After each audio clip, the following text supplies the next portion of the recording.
খালা, কেমন আছে ঈশান? জি, ভালো আছেন? এবার একটু দ্রুতই ফিরে আসলে। ব্যাপার কি? এখানে কি কোনো মেয়ের প্রেমে পড়েছো? না, তেমন কিছু না। কয়েকদিন পর থেকে পরীক্ষা শুরু হবে, তাই বাচ্চাদের গার্ডিয়ান কল দিচ্ছিল বারবার। ও, আমি আরো ভাবলাম আমাদের ইস্যু কোনো শহরে মেয়ের প্রেমে পড়লো না তো। কে এসেছে রিদি? এই তো মা, ঈশান এসেছে।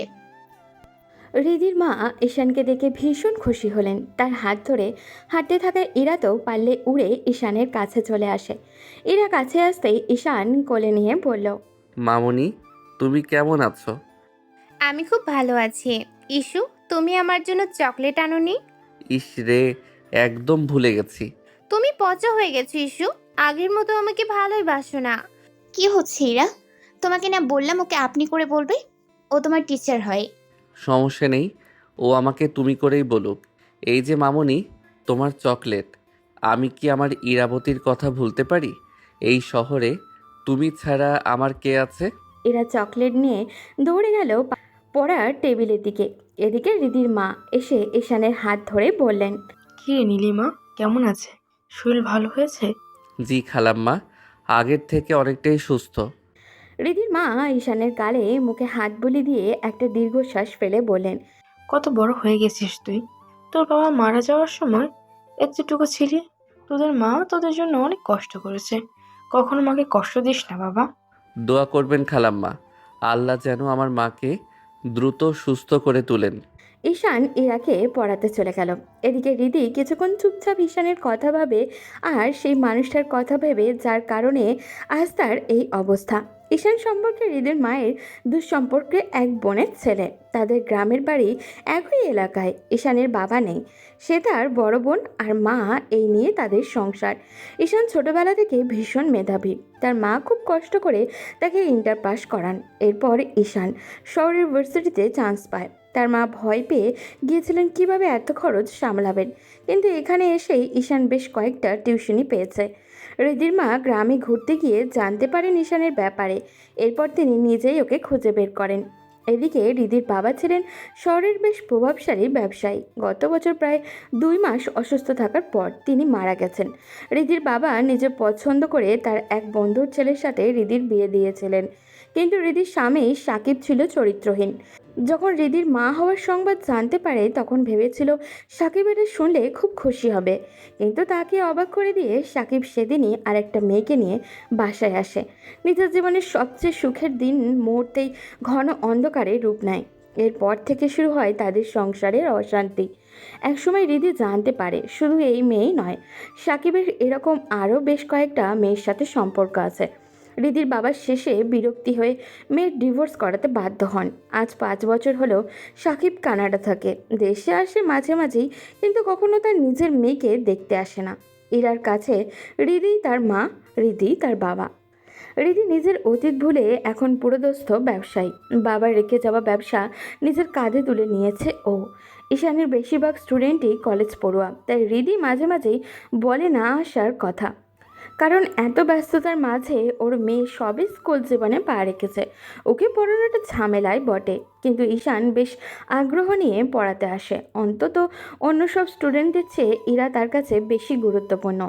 ঈশান ইরাকে পড়ানো শেষ করে বেরিয়ে যাবে, তখন রিদির মা তাকে টেনে নিয়ে টেবিলে বসান। খাবারের প্লেটটা সামনে দিয়ে বলেন, তোকে কতদিন বলেছি দুপুরে না খেয়ে বাড়ির বাইরে পা রাখবি না। প্রতিদিন কেন বলতে হয় আমার? আমি নিজে রান্না করতে পারি খালাম্মা। বাসায় সকালে রান্না করে আসি, দুপুরে এখানে খেলে খাবার নষ্ট হবে তো। রিদির সামনেই বসেছিল। সেই ঈশানের কথা শুনে আর চোখে তাকালো। মুখের উপরে কেমন হাসি মুখে মিথ্যে বলে দিল ছেলেটা। রিদি তার মাকে বলল, আম্মু, তোমার ইস্যুর রান্নার লিস্ট শুনবে? সকালে উঠে ওর বাসার নিচে টং দোকানে চা আর পাউরুটি। দুপুরে এখান থেকে বের হয়ে আনোয়ার সাহেবের ভাতের হোটেলের ওই নোংরা পরিবেশে খাওয়া। আর রাতে পড়িয়ে ফেরার সময় রাস্তার পাশের ওই তেলে চুবানো বিরিয়ানি। বেশি দিন বাচ্চার শখ নেই মনে হয় ওর। কি রে, এসব সত্যি নাকি? তুই জানলি কি করে রিদি? আমার অফিসের রাস্তা তো ওইটাই। আমি যেতে আসতে প্রায়ই ওকে দেখেছি। বেশ কয়েকবার খেয়াল করেছি তার এই রুটিন। ঈশান এবার লজ্জায় পড়ে যায়। কি বলবে সে? এমনটা তো সে ভাবেনি। রিদি তাকে দেখে ফেলেছে কয়েকদিন। রিদির মা জোর করে ঈশানকে খাবার টেবিলে বসায়। ঈশান খাবার শেষ করেই রওনা দেয় তার পরবর্তী টিউশনের উদ্দেশ্যে। পুরোটা দিন তার এভাবেই কেটে যায়, একটার পর একটা টিউশনি করাতে করাতে। আজ 1 সপ্তাহ হলো ঈশানের গ্রাম থেকে আসার। সন্ধ্যায় বাসার বারান্দায় বসেছিল ও। তখন তার মায়ের কল আসলো। এটার অপেক্ষায় ছিল ও, কারণ আজ দুপুরে তার বড় বোন রূপাকে ছেলেপক্ষ দেখতে আসার কথা। মায়ের ফোন ধরেই ঈশান বলল, আসসালামু আলাইকুম আম্মা, তোমার শরীরের অবস্থা কেমন? ওয়ালাইকুম আসসালাম বাবা, আমি ভালো আছি। তোকে খুব জরুরি কথা বলতে ফোন করেছি। হ্যাঁ আম্মা বলো। নীলুকে তো ছেলেপক্ষ দেখতে আসছিল আমাদের হেডমাস্টার শরীফ সাহেবের ছোট ছেলে আদিল। ঢাকা থেকে পড়াশোনা শেষ করে এখন আমাদের এখানে স্কুল মাস্টারি করে। হ্যাঁ আম্মা, আমি চিনি আদিল ভাইকে। তা ওনাদের দাবি দাওয়া কি? না রে, আমারে তারা বুঝিয়ে বলেছে ওদের কিছু লাগবে না। আমার নীলুকে নাকি হেড স্যার অনেক আগের থেকেই ওনার ছেলের জন্য পছন্দ করে রাখছিলেন। তা ওনাদের সাথে পাকা কথা বলে ফেলেছো? না, ওনারা চাইছিল সব সেরে ফেলতে, আমি না করেছি। তো চাচারা আছে, ওনারা পরে বেঁকে বসবে, তাই আগে ওনাদের সাথে পরামর্শ করি, তারপর পাকা কথা হবে। কিন্তু বাপ, আমার না মন কেমন করছে। কেন আম্মা, কি হয়েছে? একটা মাত্র মেয়ে, ওরা যতই না বলুক, এরপরেও ওর সাথে কিছু না দিতে পারলে আমি শান্তি পাবো না। আমার মেয়ে কি শ্বশুরবাড়ি গিয়ে মুখ নিচু করে রাখবে? আম্মা, এত চিন্তা করছো কেন? আমি কি মরে গেছি নাকি? আমার বোনকে আমি বড় করেই বিয়ে দিব। তুমি শুধু চাচা চাচি সবাইকে নিয়ে ওদের সাথে কথা পাকা করো। আচ্ছা ঠিক আছে। এরপর মায়ের সাথে আরও কিছুক্ষণ কথা বলে ফোন রেখে রুমে আসলো। মাকে তো বেশ বড় মুখ করেই বলল বোনের বিয়ে বড় করে দিবে, কিন্তু এত টাকার ব্যবস্থা করবে কিভাবে? যাক, সেসব পরে দেখা যাবে, আপাতত তার কিছু খাওয়া দরকার। সে দরজার দিকে এগিয়ে যাচ্ছিল, তখনই দরজায় কেউ এসে দাঁড়ালো। ঈশান সামনে তাকিয়ে মেয়েটাকে দেখে বেজায় বিরক্ত হলো। মেয়েটা এই বাসার মালিকের ছোট মেয়ে, সবে কলেজে পা রেখেছে, কিন্তু কেমন বেয়াদবের মতো ঈশানকে নাম ধরে ডাকে। ঈশান ওকে পড়িয়েছে বেশ কয়েক মাস। মেয়েটা হাতে একটা বাটি নিয়ে ঈশানের সামনে এসে হাসি মুখে বলল, কই যাও তুমি? আম্মা বিরিয়ানি রান্না করেছিল, তাই ভাবলাম তোমাকেও দিয়ে যাই। নাও, গরম গরম খেয়ে নাও, আর খেয়ে বলো তোমার শাশুড়ির হাতের রান্না কেমন। উফ তানিয়া, কতবার বলেছি এমন বাজে কথা বলো না। তুমি বুঝো না, তোমার এসব ব্যবহারে আমি বিরক্ত হই। আর আন্টির হাতের রান্না আমি অনেক খেয়েছি, তাই চেক করা লাগবে না। না, আজকেরটা একটু স্পেশাল, কারণ রান্নাটা আমি করেছি, আম্মু না। আম্মু শুধু বলে বলে দিয়েছে। ওকে ধন্যবাদ, আমি খাবার পেয়েছি। আর খেয়ে কেমন হয়েছে তোমাকে জানাবো। এখন যাও। দূর বাবা, তুমি সব সময় খালি এমন করো। আমি যাব না, তুমি আমার সামনে বসে খাবে, এরপর আমি যাব। উফ তানিয়া, আমি অনেক ক্লান্ত, প্লিজ আমাকে ডিস্টার্ব করো না। আমি কিন্তু এবার আন্টিকে ডাকতে বাধ্য হব। যাচ্ছি যাচ্ছি, এত দেমাগ দেখাতে হবে না। একবার তোমার ঘাড়ে চেপে বসি, এরপর তোমার দেমাগ আমি বের করব। আর এই যে মিস্টার, খাবারটা খেয়ে নেবেন, এটার সাথে আবার দেমাগ দেখাতে যেও না। বলে তানিয়া হনহন করে বেরিয়ে গেল। ঈশান বোঝে না এই মেয়ের আসল সমস্যাটা কি। তার বক্তব্য সে ঈশানকে পছন্দ করে, কিন্তু ঈশান সেসব কোনো সময়ই পাত্তা দেয় না, কারণ ওর বয়স কম। হয়তো এটা ওর ভালো লাগার সময়ের সাথে সাথে কেটে যাবে। ঈশান খাবারের দিকে তাকিয়ে হালকা হাসলো। ভাগ্য মাঝে মাঝে তার সহায় হয়। সে পরদিন যখনই ইরাকে পড়াতে রিদিদের বাসায় গেল, তখন ঘরে ঢোকার আগেই ভেতরে ভাঙচুরের আওয়াজ শুনতে পেল। ঈশান দ্রুত ভিতরে যেতেই দেখলো ভিতরে একজন অপরিচিত লোক পাগলের মতো এরার হাত ধরে টানছে। এরা চোখ মুখ আতঙ্কে লাল হয়ে আছে। হৃদিও লোকটার থেকে এরাকে ছাড়ানোর চেষ্টায় ব্যর্থ হচ্ছে। ঈশান দ্রুত ভেতরে ঢুকে ইরাকে লোকটার থেকে ছাড়িয়ে নিল। এই সুযোগে হৃদি সামনে এগিয়ে এসে সজোরে লোকটার গালে একটা কষিয়ে থাপ্পড় দিয়ে বলল, বেয়াদব চরিত্রহীন, তোর কত বড় সাহস, তুই আমার থেকে আমার মেয়েকে আলাদা করতে চাস? এতগুলো বছর থেকে মেয়ের ছায়াও দেখিসনি, হঠাৎ ওর প্রতি এত দরদ আসলো কোথা থেকে? দেখো রিদি, ইরা আমার মেয়ে, তুমি ওকে আমার কাছে দিতে বাধ্য। মামা বাড়ির আবদারিটা? আর তোর মেয়ে মানে? ইরা আমার একার মেয়ে, তোর সাথে আমার কোনো সম্পর্ক নেই। তাই এখানে সিন ক্রিয়েট করার চেষ্টা করলে পুলিশ ডাকতে বাধ্য হব। তুমি আমাকে পুলিশের ভয় দেখাচ্ছ? রিদি, তুমি নিজেও জানো আইনি ঝামেলায় গেলে তুমি বাধ্য হবে ইরাকে আমার কাছে ফিরিয়ে দিতে। তাই ভালোই ভালোই বলছি, আসো সমঝোতার মাধ্যমে বিষয়টা সমাধান করি। সমঝোতা? How funny mister Sakib. যেই লোক নিজের ঘরে বউ রেখে অন্য মেয়েদের সাথে ফুর্তি করে বেড়ায়, গার্লফ্রেন্ড নিয়ে দেশের বাইরে ডেটে যায়, মদ খেয়ে নিজের বিবাহিত স্ত্রীর গায়ে হাত তোলে, তার সাথে সমঝোতা? যখন আমার সন্তান গর্ভে ছিল তখন থেকে আজ নিয়ে 6টা বছর তুমি একবারও খোঁজ নিয়েছো ও বেঁচে আছে কিনা? দেশে এসেছো, ফুর্তি করেছো, আবার বিদেশের হাওয়া গায়ে লাগিয়েছো। কই, কখনো তো মেয়ের কথা মনে পড়েনি? তাহলে আজ কেন হঠাৎ ওর প্রতি এত দরদ তোমার? দেখো রিদি, আমি মানছি আমার কিছু ভুল ছিল। এটা ভুল না মিস্টার, এটা অন্যায়। আর সেই অন্যায়ের শাস্তি আপনাকে পেতেই হবে। আমার মেয়ের দিকে হাত বাড়ানোর চেষ্টা করলে আমি তোমাকে খুন করব। 100 বার হাত বাড়াবো। বলে সাকিব ঈশানের কোলে থাকা ইরার দিকে এগিয়ে গেল। ইরা আষ্টে পৃষ্ঠে ঈশানকে জড়িয়ে চিৎকার দিল। ঈশান এতক্ষণ চুপচাপ সব দেখলেও এবার সে রেগে গেল। যে সাকিব ইরার হাত ধরল, অমনি সে সাকিবের হাঁটু বরাবর একটা লাথি মারল।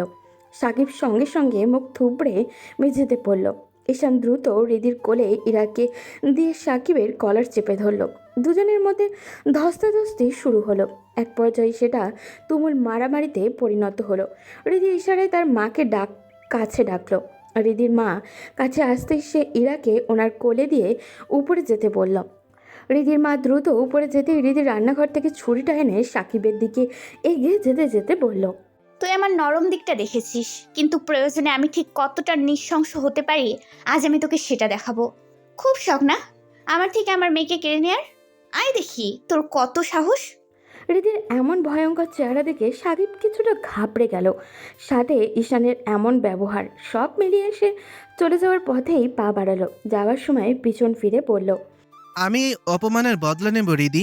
তুমি নিজেই বাধ্য হবে আমার কাছে আমার মেয়েকে ফিরিয়ে দিতে। শুধু অপেক্ষা করো। বলে সাকিব সেখান থেকে চলে গেল। সাকিব বেরিয়ে যেতেই হৃদি হাউ মাউ করে কান্না করে উঠল। ভেতরে জমে থাকা সব রাগ, অভিমান, ব্যথা যেন এতক্ষণ প্রকাশ পাওয়ার অপেক্ষায় ছিল। হৃদিকে এমন ব্যাকুল হয়ে কাঁদতে দেখে ঈশান বাকরুদ্ধ হয়ে গেল। সে কি বলবে খুঁজে পাচ্ছে না। তবু নিজেকে সামলে হৃদির সামনে গিয়ে নরম গলায় বলল, আপু, আমি জানি আপনার মনের ভিতর এখন কি চলছে, কিন্তু আপনাকে এখন ভেঙে পড়লে চলবে না। ইরার জন্য হলেও আপনাকে শক্ত হতে হবে। এতদিন যখন একা লড়াই করে টিকে গেছেন, আমার বিশ্বাস আপনি এবারও জিতবেন। ঈশানের এমন কথায় হৃদি অসহায়ের মতো তাকালো ছেলেটার দিকে। কেমন গুছিয়ে কথা বলে ছেলেটা। হৃদি তো জীবনে এমন কাউকেই চেয়েছিল যে তাকে বিপদের সময় সাহায্য যোগাবে, পাশে থেকে এগিয়ে যাওয়ার অনুপ্রেরণা দেবে। কিন্তু আফসোস, তার জীবনের সবচেয়ে কাঙ্ক্ষিত পুরুষই আজ তার সবচেয়ে বড় বিপদের কারণ। ঈশান চাইলেও পারছে না হৃদিকে ধরে ওঠাতে। এদিকে নিচে নীরবতা দেখে হৃদির মা নিচে আসলেন। পেছন পেছন ইরাও দৌড়ে আসলো। হৃদি ভেবেছিল ইরা তার কাছেই আসছে, কিন্তু তাকে অবাক করে দিয়ে ইরা ঈশানের কোলে উঠে ওকে শক্ত করে জড়িয়ে ধরল। ভয়ে বাচ্চাটা একদম জড়সড় হয়ে আছে। হৃদির মা এসে মেয়েকে তুলে সোফায় বসালেন, হাতে জলের গ্লাসটা তুলে দিলেন। হৃদি গ্লাসের জলটুকু শেষ করে মাথায় হাত দিয়ে চোখের জল ফেলতে লাগলো। তখন হৃদির মা বললেন, মারে, যাবার তা তো হয়েই গেছে। এখন আমাদের সামনে দিন নিয়ে ভাবতে হবে। আমার মনে হয় দিদিভাইকে কয়েকদিনের জন্য কোথাও লুকিয়ে রাখতে হবে। ওই বদমাসটার ওপর কোনো বিশ্বাস নেই। বাচ্চার ক্ষতিও করতে সে একবারও ভাববে না। আম্মু এসব কি বলছো? ইরাকে দূরে পাঠিয়ে দিলে আমি কিভাবে বাঁচবো? আমার মেয়ে ছাড়া আর কি আছে বলো? মেয়েকে সারা জীবনের জন্য হারাচ্ছে কয়েকদিন ধরে ধরে বসে থাকা ভালো। আর আমি দেখি তোর ফুপিকে কল দিয়ে বলি ওনার বাড়ি ইরাকে পাঠিয়ে দেব। এটা এতটা ছোট না যে এসব কথার মানে বুঝবে না। সে বেশ বুঝতে পারছে তাকে নিয়েই এখানে আলোচনা চলছে। সে মুখ ফিরিয়ে নানুর দিকে তাকিয়ে বলল, আমি ওই বাড়িতে যাব না। আমাকে ওখানে পাঠালে আমি চলে আসব। ইরার কথা শুনে হৃদি এবং তার মা দুজনেই ঘাবড়ে গেলেন। হৃদির মা ঈশানের কাছে এসে ইরার মাথায় হাত বুলিয়ে বললেন, এমন করে না সোনা, এখানে সবাই কত ভালো। আর তোমার শিহাব মামার ছেলে শুভ আছে ওখানে, ওর সাথে তুমি খেলবে। না, আমি কোথাও যাব না। ইস্যু, আমি তোমার সাথে থাকবো। আমি শুভদের বাসায়ও যাব না, এখানেও থাকবো না। ইরার কথায় এবার আরেক দফা চমকে গেল সবাই। ঈশান বুঝলো বিষয়টা, তাই সে হালকা হেসে বলল, ইরা কিন্তু কথাটা মন্দ বলেনি। ওকে যদি আমার কাছে রাখি তাহলে আশা করি ওকে কেউ পাবেও না, আর ইরাকেও বেশি দূরে যেতে হবে না। কিন্তু ঈশান, তোমার এত ব্যস্ততার মধ্যে ইরাকে পড়াতে আসো, এতেই কত ক্ষতি হয়। এর মধ্যে ওকে তোমার বাসায় নিয়ে গেলে আরও ক্ষতি হবে। আরে না আপু, আপনি অযথাই টেনশন করছেন। ইরার জন্য আমি এতটুকু তো করতেই পারি। ঋতু কিছুতেই রাজি হচ্ছিল না। অবশেষে ঈশান আর রিদির মায়ের জোরাজোরিতে রিদি রাজি হলো ইরাকে ঈশানের সাথে দিতে। অবশ্য ইরা এটা নিশ্চিত ঈশান তার মেয়েকে ভালো রাখবে। এরা তো মহা খুশি। একটু আগে ঘটে যাওয়ার ভয়ঙ্কর ঘটনা লেশ মাত্র তার চেহারাতে অবশিষ্ট নেই। বিকেলে ইরা আর ঈশান রুমে বসেছিল, তখন তানিয়া কোথা থেকে এসে হাজির। সে ইরাকে দেখে ঈশানের দিকে তাকিয়ে মুখ বাঁকিয়ে প্রশ্ন করলো, কি মিস্টার, এই বাচ্চা মেয়েটা কে? ঈশান কিছু বলতে যাবে তার আগে ইরা বলল, আমার নাম ইরা, তোমার নাম কি? ইরার কথা শুনে তানিয়া লাফ দিয়ে ইরার পাশে এসে বসলো। এরপর ইরাকে কোলে নিয়ে বলল, আমার নাম তানিয়া। তা ইরা, ঈশান তোমার কে হয়? ও রিদি আপুর মেয়ে, আমার স্টুডেন্ট। ও কয়েকদিন এখানেই থাকবে। কেন, ওর বাড়ির লোক কোথায়? ওরা সবাই আছে, কিন্তু ও বাহানা ধরেছে কয়েকদিন আমার কাছে থাকবে, তাই ওকে নিয়ে এসেছি। তাহলে তো খুব ভালো। আমি আর ইরামণি এখন থেকে ফ্রেন্ড। আমরা একসাথে খেলবো, টিভি দেখবো, তাই না ইরা? এই একদম না। ওর বাহানায় তুমি আমার ঘরে এসে বসে থাকবে না। আর ওকে নিয়ে বেশি বাইরে বের হওয়ার কোনো দরকার নেই। তোমার যা উড়নচণ্ডী স্বভাব, কোথায় ওকে ফেলে চলে আসবে, পরে আমাকেই বিপদে পড়তে হবে। ঈশানের কথায় তানিয়া রেগে বোম হয়ে গেল, চিৎকার দিয়ে বলল, এই বেটা, কি বললি? আমার উড়নচণ্ডী স্বভাব? আর এটা আমার বাপের বাসা। আমি যখন খুশি আসবো, বসবো, ইচ্ছে হলে শুয়ে থাকবো। তুই কথা বলার কে? আমি কি এখানে ফ্রিতে থাকি নাকি? প্রতি মাসে এখানে থাকার জন্য ভাড়া দেই। তোমার বাবাকে জিজ্ঞেস করো গিয়ে। আমি কি কখনো ভাড়া দিতে ঝামেলা করি? ভাড়া নিয়েছো বলে কি মাথা কিনে নিয়েছো? আমার বাসায় আমি যখন ইচ্ছা আসবো। ঝামেলা করার চেষ্টা করলে আমি এর শেষ দেখে ছাড়বো। বলে তানিয়া রেগে মেগে ঘর ছেড়ে চলে গেল। তানিয়া চলে যেতেই ইরা ঈশানের দিকে তাকিয়ে জিজ্ঞাসা করলো, ইসু, এই আন্টিটা কে? ও এই বাসার মালিকের মেয়ে, খুব বেয়াদব। তুমি একদম ওর সাথে মিশবে না, ওর থেকে দূরে থাকবে। এরা আর কিছু বলল না। রাতে ঈশান আর ইরার জন্য খাবার নিয়ে এলো। দুজনে মিলে খাবার খেয়ে লম্বা একটা সময় ফোনে কার্টুন দেখলো। এরা ঈশানের কোলেই ঘুমিয়ে গেল। ঈশানও ওভাবেই ঘুমিয়ে গেল। পরদিন সকাল সকাল রিদি গাড়ি নিয়ে ঈশানের বাসায় এসে হাজির। কাল রাতে দু চোখের পাতা এক করতে পারেনি ও। ইরাকে ছাড়া কেমন খালি খালি লাগছিল, তাই ভোরের আলো ফুটতেই ইরাকে দেখতে চলে এসছে। কিন্তু আসার পর বুঝলো একটু বেশি তাড়াহুড়ো করে ফেলেছে। এখনও কেউ ঘুম থেকেই ওঠেনি। সে ঈশানের রুমের সামনে গিয়ে ভাবলো ডাক দিবে কি না। দরজার হালকা টোকা দেখেই খুলে গেল। তার মানে দরজাটা বন্ধ না করেই ঘুমিয়ে গেছে। রীতি বিছানার দিকে তাকিয়ে থমকে গেল। কিছু সময়ের জন্য ইরা ঈশানের বুকের উপরে ঘুমিয়ে আছে। ঈশানও ইরাকে শক্ত করে জড়িয়ে ধরে রেখেছে। রীতির কেমন জানি বুকটা কেঁপে উঠল। ইরাকে কি সে কখনো এমন আপন করে কোলে নিয়ে ঘুমিয়েছিল? মেয়েটা জন্মের পর থেকেই বাবা নামক জিনিসটা কি সেটি বুঝতে পারেনি। রিদি এগিয়ে গিয়ে বিছানার পাশে টি টেবিলে খাবারের প্লেট দেখে বুঝলো রাতে খেয়ে দুজনে আর ওঠেনি। রিদি খাবারের প্লেট গ্লাস সব ধুয়ে জায়গায় রেখে দিল। এরপর চেয়ার টেনে বিছানার পাশে বসলো। একবার ইরার দিকে দেখছে আর একবার ঈশানের দিকে। দুজনে এভাবে কেউ দেখে নিশ্চিত বাবা মেয়ে বলবে। রিদি ফোনটা হাতে নিয়ে কয়েকটা ছবি তুলে নিল মাকে দেখাবে বলে। ঈশানের চেহারার সৌন্দর্য যে কোনো রমণীর বুকে ঝড় তোলার মতো। রিদি নিজেও এর ব্যতিক্রম নয়। রিদির নড়াচড়ার শব্দে ঈশানের হঠাৎই ঘুম ভেঙে গেল। সে চোখ মেলে আশেপাশে তাকালো। হঠাৎ বিছানার পাশে রিদিকে বসে থাকতে দেখে চমকে গেল। অবাক হয়ে জিজ্ঞাসা করলো, আপু, আপনি এখানে এত সকালে? ঘরে কিভাবে ঢুকলেন? দরজা খুলে এমন পাগলের মতো ঘুমালে আমি কেন? কোন দিন চোর ডাকাত ঘরে ঢুকে সব নিয়ে যাবে। রিদির কথায় ঈশান বেশ লজ্জায় পড়ে গেল। সে মাথা চুলকাতে চুলকাতে আস্তে করে বলল, আসলে আপু, কালকে ইরার সাথে কার্টুন দেখতে দেখতে কখন যে ঘুমিয়ে গেছি খেয়াল নেই। ভেবেছিলাম ও ঘুমালে উঠে সব গুছিয়ে আমি ঘুমাবো, কিন্তু পরে কিভাবে যে ঘুমিয়ে গেলাম খেয়াল নেই। হুম, এখন কি উঠবে?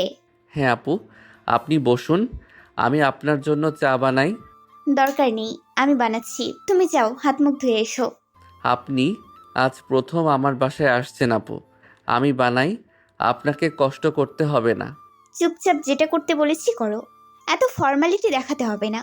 ঈশান হৃদির ধমকে আলতে করে ইরাকে বালিশে শুইয়ে দিয়ে হাত মুখ ধুতে চলে গেল। এদিকে হৃদি দুজনের জন্য চা বসিয়ে দিল। ঈশান ফ্রেশ হয়ে এলে হৃদি বলল, এরা তোমাকে খুব জ্বালিয়েছে তাই না ঈশান? আরে কি বলেন আপু, ইরা থাকায় কালকে মনে হচ্ছিল অনেক দিন পর মানসিক শান্তি পাচ্ছি। না হলে সারা দিনের ব্যস্ততার শেষে বাসায় ফিরে নিজেকে কেমন একা একা লাগে। এতই যখন একা লাগে তাহলে একটা বিয়ে করে নাও। বাসায় ফিরে বইয়ের মুখ দেখলে মন ফুরফুরে হয়ে যাবে। হৃদির কথায় ঈশান লজ্জায় পড়ে গেল। এর মধ্যে ইরাও ঘুম থেকে উঠে গেছে। তিনজন মিলে বেশ কিছুক্ষণ গল্প করার পর হৃদি বাসায় ফিরে গেল। অবশেষে ভিতরে কিছুটা শান্তি অনুভব করছে ও। এদিকে ঘুম থেকে উঠে বারান্দায় দাঁড়াতেই তানিয়া দেখল ঈশানের রুম থেকে একটা মেয়ে বের হয়ে গাড়িতে করে চলে যাচ্ছে। এটা থেকে সে ফ্রেশ হয়ে সোজা ঈশানের রুমে এসে হুড়মুড় করে ঢুকে গেল। ঈশান হঠাৎ করেই এমন হওয়ায় চমকে গেল। এরপর বিরক্তি নিয়ে বলল, তোমাকে কতবার বলেছি অনুমতি ছাড়া কারো ঘরে প্রবেশ করতে নেই, এমন হুটহাট ঘরে ঢুকে যাও কেন? আরে রাখ বেটা তোর অনুমতি, আগে বল ওই মেয়েটা কে? এত সকালে ওই মেয়ে এখানে কি করছিল? রাতে কি তুই ওই মেয়ে নিয়ে আমাদের বাসায়? ছি ছি ছি। ঈশান তানিয়ার কথায় এবার বেশ রেগে গেল এবং ধমকের সুরে বলল, চুপ বেয়াদব, তোমাকে কিছু বলি না বলে যা মনে হয় তাই বলো। আর উনি হৃদি আপু, ইরার মা, ইরাকে দেখতে এসেছিলেন। ঈশানের কথা শুনে তানিয়া জিহ্বায় কামড় দিল। এখন তার নিজেকেই মারতে ইচ্ছা করছে। কোনো মতে মুখ থেকে সরি শব্দ উচ্চারণ করে সে সোজা দৌড় দিল নিজের ঘরের উদ্দেশ্যে। এদিকে সাকিব কী করবে খুঁজে না পেয়ে পাগলের মতো ঘুরে বেড়াচ্ছে। কথাই আছে না, প্রত্যেক পাখি এই দিন শেষে আপন নিরে ফিরে আসবে। সাকিবের ক্ষেত্রেও ব্যাপারটা তাই। আজ থেকে 2 বছর আগেও সে জীবন নিয়ে রঙিন স্বপ্নে ডুবেছিল। সারাদিন আড্ডা, মদ, নারী এইসব তার সঙ্গে ছিল। কিন্তু সব জাঁকজমকের শেষ যখন বুঝলো এগুলো সাময়িক তৃপ্তিকর, এখন সে দীর্ঘস্থায়ী সুখের আশা করতে লাগলো। কিন্তু ভাগ্য তার সহায় হলো না। তার নিজের বলেই সে নিজের স্ত্রী, সন্তান সব হারিয়েছে। একটা সময় এগুলোকে বাড়তি ঝামেলা মনে হতো, কিন্তু এখন মনে হচ্ছে আজ যদি তারা পাশে থাকতো তাহলে হয়তো এই একাকিত্বের অবসান হতো। কিন্তু না, সেটা আর সম্ভব নয়। দুপুরে হৃদির নামে মামলা করার উদ্দেশ্যে সাকিব রওনা দিয়েছিল, কিন্তু কিছু তো যেতেই একটা দৃশ্য তাকে আটকে দিল। এটা তো ইরা, তার মেয়ে। একটা ছেলে ইরাকে কাঁধে নিয়ে রাস্তা দিয়ে হাসি মুখে হেঁটে চলেছে। ইরার গলায় ঝুলছে 4-5টা চিপসের প্যাকেট, 2 হাত ভর্তি চকলেট, আইসক্রিম। দূর থেকে দেখলে যে কেউ বলবে কোনো এক বাবা তার রাজকন্যাকে নিয়ে মহানন্দে বাড়ি ফিরছে। এই ছেলেটাকে সাকিব কালকে হৃদির বাসাতেও দেখেছিল, কিন্তু তার পরিচয় তো জানা নেই। সাকিবের কেন জানি নিজের প্রতি ঘৃণা হলো। কোন অধিকারে সে ইরাকে চাইতে যাচ্ছে? এই অপরিচিত ছেলেটা যতটুকু করেছে তার মেয়ের জন্য, তার একটা ছিটা পরিমাণও কি সে করেছে? তাহলে কোন মুখে সে বাবার অধিকার চাইবে? সাকিব গাড়ি ঘুরিয়ে বাড়ির উদ্দেশ্যে রওনা দিল। এদিকে বাসায় ফিরে ঈশান আর ইরা সব ছড়িয়ে ছিটিয়ে রাখলো বিছানায়।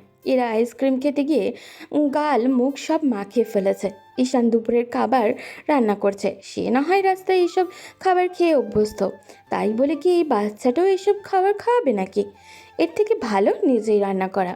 এরা আইসক্রিম খেতে খেতে ঈশানকে জিজ্ঞাসা করলো, ইস্যু, তুমি আজকে টিউশনি করাতে যাবে না? হুম, আজকে থেকে ইরা মামুনি যতদিন আমার বাসায় থাকবে ততদিন ইস্যু কোথাও যাবে না, সারাদিন ইরার সাথে খেলবে। সত্যি ইস্যু? হুম, সত্যি। তবে এখন আইসক্রিম ফেলে দাও, এমনিতেই তোমার মামুনি দেখলে আমার অবস্থা খারাপ করে ফেলতো, ঠান্ডা লেগে যাবে। এরা হালকা হেসে আইসক্রিমটা ফেলে দিল। ঈশান রান্না শেষ করে এরাকে খাইয়ে দিল। এরা খেতে ঈশানকে জিজ্ঞাসা করলো। ইস্যু, আমার বাবা এত পচা কেন? এরার মুখে এই কথা শুনে ঈশান বাকরুদ্ধ। এরা কিভাবে জানলো ওর বাবাকে? তোমার আব্বুকে তুমি চেনো ইরা? আম্মু দেখিয়েছে। কালকেই তো আমার আব্বু আসলো আমাদের বাসায়, এসে আম্মুকে পচা কথা বলল। ইস্যু, তুমি আমার আব্বু হয়ে যাও, তুমি তো অনেক ভালো। ঈশান রোবটের মতো দম ধরে গেল। এই বাচ্চা মেয়েটা সে কি জবাব দিবে? এরা ঈশানের জবাবের অপেক্ষায় আছে। ঈশান কথাটা পাশ কাটিয়ে যাওয়ার জন্য পানি আনতে চলে গেল। এদিকে রিদি সারাদিন ব্যস্ততা কাটিয়ে বাসায় ফিরতেই দেখলো তার মা মুখ গোমড়া করে বসে আছে। রিদির মায়ের পাশে বসলো। না রে মা, ইরা ইস্যুর কাছে ভালো থাকবে, এটা আমি জানি। আমার তোকে নিয়ে চিন্তা হচ্ছে। যতই তুই সব সামনে নিস না কেন, সব কিছুর পর তুই মেয়ে মানুষ। যদি সাকিব তোর কোনো ক্ষতি করে, আম্মু, তুমি অযথাই টেনশন করছো। দেশে আইন কানুন আছে, আর ওর সাথে আমার 5 বছর আগেই ডিভোর্স হয়ে গেছে। সেখানে ও আমার ক্ষতি করতে আসলে আমি কি হাত গুটিয়ে বসে থাকবো? তারপরেও যদি রাস্তাঘাটে কোনো ক্ষতি করার চেষ্টা করে, যদি ভালো একটা ছেলে দেখে বিয়ে করে নিতি, তাহলে অত্যন্ত একটা পুরুষ মানুষ থাকতো। যদি সেও ঘুরে ফিরে এই অমানুষের মতো হতো। রিদির কথা শুনে ওর মা চোখ নামিয়ে ফেলেন। অবশ্য দুষ্টা তাদেরও রিদির শত আপত্তি সত্ত্বেও উনি আর ওনার স্বামী মিলে সাকিবের সাথে রিদির বিয়ে দিয়েছিলেন। সন্ধ্যায় মায়ের সাথে কথা বলে ঈশান জানতে পারল তার চাচার সহ সবাই মিলে বসে সিদ্ধান্ত নিয়েছে রূপোর বিয়েটা 15 দিন পরেই দিয়ে দেবে। সবার সিদ্ধান্ত আর অমত করেনি নীলিমা বেগম। আর এমন ছেলে হাতছাড়া করাটাও ঠিক না। ঈশান মাকে কল করে বলল, আম্মা, তুমি কোনো টেনশন করো না। আপুর বিয়ের পর না হয় আমরা যা দেওয়ার দিব, আর বিয়ের আগে টুকটাক যা পারবো কিনে নিব। 15 দিন কম না আম্মা? কিন্তু এত তাড়াতাড়ি এত টাকা কই পাবো বাবা? একটু সময় হাতে থাকলে না হয় ধার দেনা করে কিছু টাকা হাতে পেতাম। আম্মা, এসব কি বলছো? ধার করতে হবে কেন? আপুর বিয়ের সব খরচ আমি ব্যবস্থা করব। তুমি শুধু আয়োজন করো, আর বড় চাচার সাথে কথা বলে বরযাত্রীদের খাওয়া দাওয়া সহ যাবতীয় খরচের একটা লিস্ট তৈরি করাও। কিন্তু তুই এত টাকা কই পাবি বাপ? আম্মা, আমার তো এই মাস শেষে টিউশনির কিছু টাকা আসবে, আর বাকি টাকা আমি একটা না একটা ব্যবস্থা করে ফেলবো। তুমি আয়োজন করো। আচ্ছা ঠিক আছে। মায়ের কথা বলা শেষ করেই ঈশান ফোন রেখে একটা দীর্ঘশ্বাস ফেলল। বলে তো দিল সব আয়োজন করবে, কিন্তু তার যে ইনকাম তাতে তো কিছুই হবে না। মাথা কাজ করছে না তার। সন্ধ্যার পর থেকে ইরার নাক টানতে লাগলো। ঈশান বুঝলো ওর ঠান্ডা লেগে গেছে। তারই ভুল হয়েছে, ওকে এত আইসক্রিম খেতে দেওয়া ঠিক হয়নি। রাতে জোর করে ঈশান ওকে হালকা খাওয়ালো। এরপর বিছানায় শুয়ে দিয়ে মাথায় হাত বোলাতে লাগলো। ইরা আষ্টে পিষ্টে ঈশানকে জড়িয়ে ধরলো। ঘণ্টাখানিক পার হতে না হতেই ইরার জ্বর আসতে শুরু করলো। ঈশানের ভয় হতে লাগলো। রাত প্রায় 3টা বেজে গেছে, ইরার গা জ্বরে পড়ে যাচ্ছে। ঈশানের এবার তো প্রায় কান্না করে দেওয়ার মতো অবস্থা। সে একটা কাপড় দিয়ে ইরার মাথায় জলপট্টি দিচ্ছে। এখন সে কাকে পাবে? আর ইরাকে একা ঘরে রেখে বাইরে যাবে সেই সুযোগও তো নেই। ঈশান অনেকক্ষণ ভেবে তানিয়াকে কল দিল। 2-3 বার রিং হতেই তানিয়া ঘুম ঘুম চোখে ফোন ধরে বলল, আহারে, আমার কি ভাগ্য! মিস্টার ঈশান জীবনে প্রথম আগ বাড়িয়ে আমাকে কল করেছেন, তাও আবার এত রাতে। তানিয়া, প্লিজ মজা করো না। ইরার খুব জ্বর এসেছে, আমার ভীষণ ভয় হচ্ছে। তুমি কি একবার আমার রুমে আসতে পারবে? কি বলছো? 2 মিনিট ওয়েট করো, আমি আসছি। তানিয়াদের ঘর আর ঈশান যে বাসায় থাকে তা মুখোমুখি। ওই পাশে দোতলার একটা বাসায় তানিয়ার বাবা ওনার ফ্যামিলি নিয়ে থাকেন, আর এই পাশে আরেকটা দোতলায় বাসা পুরোটাই ভাড়া দেওয়া। বেশ কয়েকটা ফ্যামিলি এখানে থাকে, তার মধ্যে একমাত্র ব্যাচেলার ঈশান। আগে মেসে থাকলেও তানিয়াকে পড়ানোর সুবাদে এখানে একটা রুমে থাকার সৌভাগ্য হয়েছে তার। 3-4 মিনিটের মাথায় তানিয়ার রুমে এসে হাজির। এসে ইরার মাথায় হাত দিয়ে বলল, ওরে আল্লাহ, এই মেয়ের তো অনেক জ্বর। এত রাতে আমি এখন কি করব? ওর বাসায় কল দিলে সবাই আরও বেশি টেনশন করবে। এক কাজ করো, আমি এখানে থাকি, তুমি বাইরে যাও। ডাক্তার পেলে তো খুব ভালো, না হলে ফার্মেসি খোলা পেলে ওর জন্য আপাতত কিছু ওষুধ আনো, বাকিটা সকালে দেখা যাবে। আচ্ছা ঠিক আছে, তুমি ওর পাশে একটু বসো। বলে ঈশান দ্রুত ঘর থেকে বেরিয়ে বাইরে আসলো। কিন্তু আশেপাশে কোনো ওষুধের দোকান খোলা নেই। একটু দূরেই একটা ছোটোখাটো হাসপাতাল আছে, ওই সাইডে গেলে হয়তো ফার্মেসিগুলো খোলা পেতে পারে। এই আশায় সে দ্রুত ওই দিকে যেতে লাগলো। এদিকে তানিয়া একটু পরপর কাপড়ের একটা টুকরো ভিজিয়ে ইরার মাথায় দিচ্ছে। ঘণ্টাখানেক পর ঈশান হাঁপাতে হাঁপাতে এসে হাজির হলো। তানিয়া ঈশানের হাত থেকে ওষুধ নিয়ে ইরাকে ধরে বসালো। এরপর দুজনে অনেক বুঝিয়ে ইরাকে ওষুধ খাওয়ালো। ঈশান এবার সত্যি সত্যি কান্না করে দেয়। সকালে রিদি এলে সে কিভাবে মুখ দেখাবে? এভাবে অনেকটা সময় কেটে যায়। ইরার জ্বর এখনও কিছুটা কমেছে। ওদিকে ভোরের আলো ফুটতে শুরু করেছে। তানিয়া তখনও বলল, আমি এখন যাই, একটু পরে না হয় আবার আসবো। আম্মু ঘুম থেকে উঠে আমাকে খুঁজবে। আচ্ছা যাও, গিয়ে ঘুমিয়ে পড়ো, ওর জ্বর তো কমেছে। তানিয়া উঠে দরজার কাছে যেতেই পেছন থেকে ঈশান ডাক দিল। তানিয়া শোনো। হুম, বলো। Thank you. তানিয়া মুচকি হেসে চলে গেল। আজ প্রথমবার হয়তো ঈশান ওকে মন থেকে ধন্যবাদ দিয়েছে। তানিয়ার বেশ খুশি লাগছে। ওদিকে ঈশান ইরার দিকে তাকিয়ে আছে। তার ভয় হচ্ছে খুব। সে কি ইরার খেয়াল ঠিকমতো রাখতে পারছে না? সকাল 8টার দিকে রিদি ওর মাকে নিয়ে ঈশানের ঘরে এসে উপস্থিত।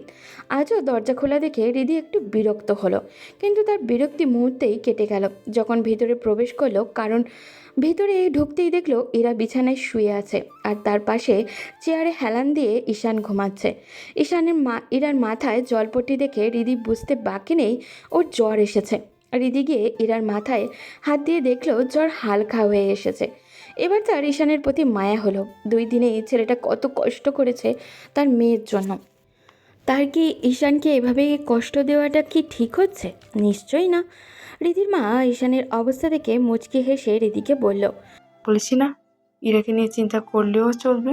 ছেলেটা একেবারে ওর মায়ের মতো হয়েছে, মানুষের খুব সহজে আপন করতে পারে। রিদি জবাব দিবে তার আগে ঈশান হকচকিয়ে উঠল। পাশে তাকিয়ে রিদি আর তার মাকে দেখে অসহায় ভঙ্গিতে বলল, আমাকে ক্ষমা করে দিবেন আপু, আমার জন্যই ইরার এই অবস্থা। আরে দূর বোকা, ইরা ছোট থেকে এমন একটু এদিক সেদিক হলে ওর জ্বর আসে।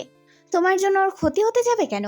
তারপরেও কাল ওকে আইসক্রিম খাওয়ানোটা আমার ঠিক হয়নি। আরে বাদ দে ওসব কথা।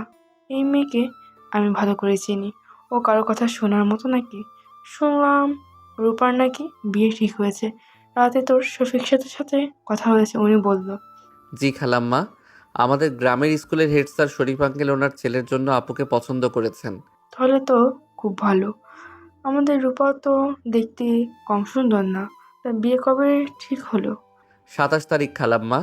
ওনারা দেরি করতে চাচ্ছেন না। ভালোই তো, শুভ কাজে দেরি করতে নেই, বিয়ে দিয়ে দাও। এরপর ইরার সাথে বেশ লম্বা সময় কাটিয়ে দুপুরের দিকে বাসায় ফিরে গেল রিদি আর তার মা। আজ রিদি অফিসে যাবে না বলে ঠিক করেছে। ড্রয়িং রুমে বসে বিকেলে টিভি দেখছিল, তখনই দরজায় কেউ নক করলো। রিদি অবাক হয়ে দরজা খুলল। এই সময় আবার কে এলো? দরজার সামনে সাকিবকে দেখে দাঁড়িয়ে থাকতে দেখে রিদির মেজাজ আবারও খারাপ হয়ে গেল। রিদি বেশ রাগ দেখিয়ে বলল, তুমি তুমি আবার এখানে কেন এসেছো? রিদির এমন রাগী কণ্ঠ শুনে ওর মা দ্রুত রান্নাঘর থেকে বেরিয়ে এলেন। সাকিবকে দেখে তিনিও কিছুটা রেগে গেলেন, কিন্তু সাকিব তাদের অবাক করে দিয়ে নরম গলায় বলল, রিদি, আমি তোমার সাথে কোনো খারাপ ব্যবহার করতে আসিনি। আমি এসেছি আরেকটা কাজে। 2 মিনিট বসে কথা বলতে পারবে? তোমার আমাদের সাথে কিসের কথা? বেরিয়ে যাও আমার বাসা থেকে, না হলে কিন্তু আমি পুলিশ ডাকতে বাধ্য হব। প্লিজ রিদি, আমাকে 2টা মিনিট সময় দাও। কথা দিচ্ছি কোনো খারাপ আচরণ করব না। রিদির মা ইশারায় রিদিকে শান্ত হতে বললেন। রিদি আর কথা বাড়ালো না, দরজার সামনে থেকে সরে দাঁড়ালো ও। সাকিব এসে সোফায় বসে মাথা নিচু করে বলল, রিদি আন্টি, আপনাদের কাছে আমি প্রথমেই ক্ষমা চেয়ে নিচ্ছি আমার করা সব অন্যায়ের জন্য।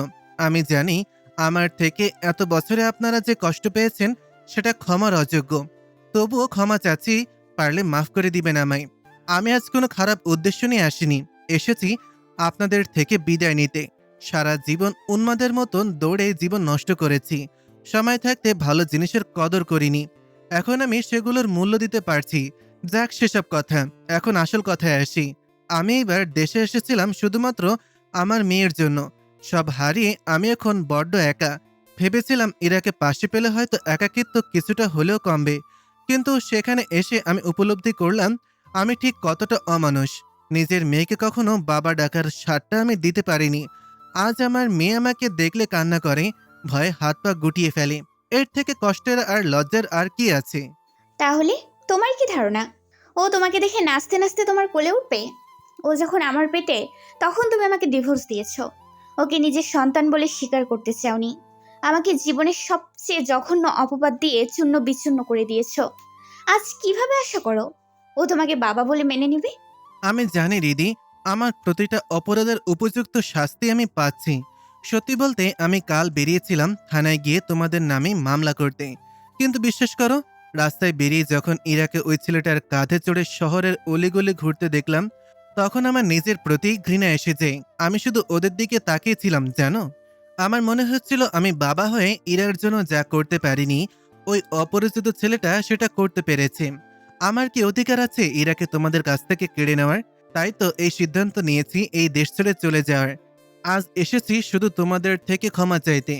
আমাকে পারলে ক্ষমা করে দিও। আর ইরাকে আমি তোমাদের হাতে তুলে দিয়ে গেলাম। কাগজে কলমে যে কিঞ্চিত অধিকার ইরার ওপর আমার আছে, আজ সেটাও ছেড়ে দিলাম। আমার উপর কোনো রাগ রেখো না দয়া করে। রিদি আর তার মা নিশ্চুপ হয়ে বসে রইল। সাকিব আরও কয়েক মুহূর্ত চুপ করে সেখানে বসে হালকা হাসার চেষ্টা করে বিদায় নিল। রিদি সঙ্গে সঙ্গে তার এক লোককে ফোন করে খুঁজে নিতে বলল সাকিব কি সত্যি বিদেশে যাচ্ছে নাকি এটা তার নতুন কোনো প্ল্যান। পরদিন সন্ধ্যাবেলা রিদির ওই লোক খবর দিল ঘণ্টাখানেক আগে সাকিব লন্ডনের উদ্দেশ্যে এই দেশ ছেড়েছে। রিদি নিশ্চিত হলো অবশেষে একটি চিন্তা থেকে মুক্ত হলো ও। আজ রাতেই ইরাকে ফিরিয়ে আনবেও। মেয়েটাকে ছাড়া পুরো বাড়িটা যেন ফাঁকা ফাঁকা হয়ে গেছে। রিদি ঈশানের বাসায় গেল, কিন্তু ঈশান বাসায় নেই। ঈশানের বাসায় মালিকের মেয়ে তানিয়া জানালো ঈশান ইরাকে নিয়ে সামনেই মার্কেটে ওখানে গেছে। রিদি সেখানে না দাঁড়িয়ে নিজেও গেল ওখানে। মার্কেটেই হাঁটছিল, তখন একটা জুয়েলারি শপে ঈশান আর ইরাকে দেখে রিদি দাঁড়িয়ে গেল। কাছে যাবে তার আগেই ঈশান কিছু টাকা হাতে নিয়ে গুনতে গুনতে বাইরে বেরিয়ে এলো। রিদি অবাক হলো, ঈশান এখানে কেন এলো? ঈশান বেরিয়ে রিদিকে দাঁড়িয়ে থাকতে দেখে কিছুটা থতমত খেয়ে গেল। রিদি নিজে থেকেই বলল, তোমার বাসায় গিয়েছিলাম, ওখানে তুমি নেই। যখন তোমার বাসার মালিকের মেয়ে বলল তুমি এখানে, তাই আসলাম। ও, আসলে একটু কাজ ছিল আপু, তাই এসেছি। আচ্ছা শোনো, আমি ইরাকে নিয়ে যাব। আজকে সাকিব দেশ ছেড়ে চলে গেছে, আর ওর সাথে আমাদের কথা হয়েছে। ও আর ইরার কোনো ক্ষতি করবে না। ও, তাহলে তো ভালোই হলো। হুম, আচ্ছা চলো এখানে কোথাও বসি। রিদি ঈশানকে নিয়ে একটা কফি শপে বসলো। রিদি অনেকক্ষণ থেকে খেয়াল করছে ঈশান অন্যমনস্ক হয়ে বসে আছে। কিছু একটা নিয়ে ভীষণ চিন্তিত সে। রিদি জিজ্ঞাসা করবে কি না বুঝতে পারল না, তবে আজকাল ঈশানকে দেখলে তার কেমন একটা অদ্ভুত অনুভূতি হয়। ছেলেটা ভীষণ সুন্দর, আচার ব্যবহার মুগ্ধ করারই মতো। রিদি ইরাকে নিয়ে বাসায় চলে গেল। এদিকে ঈশান তার এক ছাত্রের বাসায় গেল। ওখানে আগেই কল করে বলেছিল গত মাসের বেতন আর এই মাসের বেতনের সাথে আগামী মাসের বেতনটাও অ্যাডভান্স দিয়ে দিতে। বাড়ির মহিলা ঈশানকে ভীষণ পছন্দ করে। আজ 7-8 মাস ধরে এই বসায় পড়াতে আসে সে। ঈশান যেতেই ভদ্রমহিলা খামে করে টাকাগুলো নিয়ে আসলেন। এরপর ঈশানের হাতে দিয়ে বললেন, এই নাও বাবা, এখানে তোমার কথা মতো বেতনের টাকা আছে, আর সাথে কিছু টাকা আছে, এগুলো আমার তরফ থেকে তোমার বোনের বিয়েতে উপহার। খবরদার, যদি আমাকে আন্টি মনে করো তাহলে ফেরত দেওয়ার চিন্তাও করবে না। ঈশান প্রায় কান্না করার মতো অবস্থা। এই বিপদের সময় কেমন আপন মনে হলো মানুষটাকে। ঈশান ভাঙা কণ্ঠে বলল, আমার টাকা লাগবে না আন্টি, আপনারা যদি যেতেন তাহলে ভীষণ ভালো লাগতো। আমার বোনকে একটু দোয়া দিয়ে আসতেন। ইচ্ছে তো ছিল বাবা, কিন্তু কি করব বলো, তোমার আঙ্কেলের তো ছুটি নেই।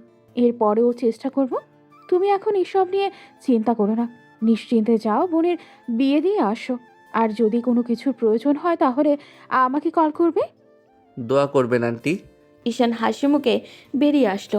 খামে তার 3 মাসের বেতন 9,000 টাকার সাথে আরও 10,000 টাকা বাড়তি আছে।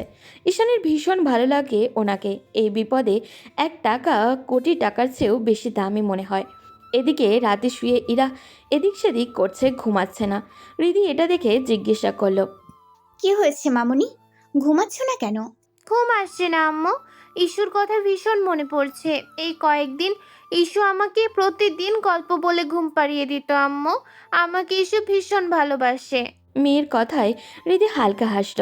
2 দিনের মেয়ে অভ্যাস পাল্টে দিয়েছে ছেলেটা। রিদি কিছুক্ষণ চুপ করে থাকলো। এর মধ্যেই হঠাৎ করে এরা বলে উঠল, আম্মু, ইস্যু আমার আব্বু হলে কত ভালো হতো, তাই না? মেয়ের কথায় আকাশ থেকে পড়ল রিদি। এই মেয়ে এসব কি বলছে কি? রিদি মেয়েকে কোনো উত্তর দিবে তো দূরে থাক, নিজের সাথে যুদ্ধ করে মরছে। আজকাল ঈশানের প্রতি তারও কেমন ভালো লাগা কাজ করে, কিন্তু এই ভালো লাগা নিতান্তই কোনো দোষের ব্যাপার নয়, বরং একটা ঘোর অন্যায়। হৃদিকে চুপ থাকতে দেখে ইরাও ফিরিয়ে কোনো প্রশ্ন করলো না। কিছুক্ষণ চুপ থেকে হৃদি ইরাকে বলল, ইস্যুর সাথে কথা বলবে? ফোন দিব তাকে?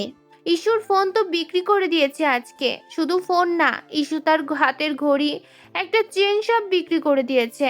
মেয়ের কথায় কিছুটা চমকালো হৃদি। এরা কখনোই মিথ্যা বলে না। তাহলে কি সত্যি ঈশান ওর ফোন বিক্রি করে ফেলেছে? কিন্তু কেন? হৃদি তবুও একবার নিশ্চিত হওয়ার জন্য ঈশানের ফোনে কল দিল, কিন্তু না, ফোন ধরল না ছেলেটা। রাত পেরিয়ে ভোর হলো। আজ ঈশানের ইরাকে পড়াতে আসার কথা, কিন্তু সে এলো না।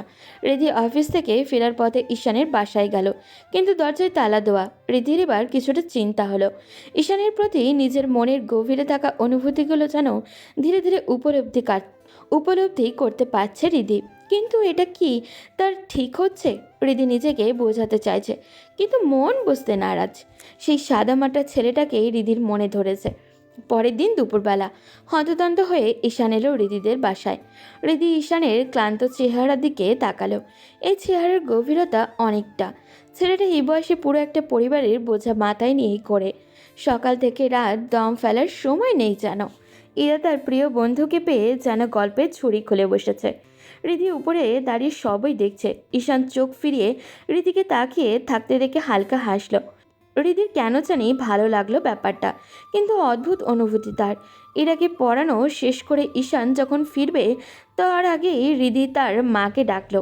দুজনে সামনে দাঁড়াতেই মুখ ভার করে বলল, খালাম্মা, আজকে আমি গ্রামে ফিরে যাব। আপুর বিয়ের ঝামেলা শেষ না হলে তো আর ফিরতে পারবো না। আপনারা যদি আমার আপুর বিয়েতে যেতেন খুব ভালো লাগতো। আমার তো এখন সামর্থ্য নেই আপনাদের ভালো করে আপ্যায়ন করার, তবে আমি আমার সর্বোচ্চ চেষ্টা করব। ঈশানের কথা শুনে হৃদির মা গিয়ে ঈশানের মাথায় হাত বুলিয়ে দিয়ে বললেন, এই ছেলে পাগলের মতো কি বকিস? তুই কি আমাদের দূরের কেউ? এমন করে বসিস কেন? আমরা অবশ্যই যাব। আর নীলিমাকেও বলবি এসব নিয়ে এত চিন্তা না করতে, ওর আবার অসুখ বেড়ে যাবে।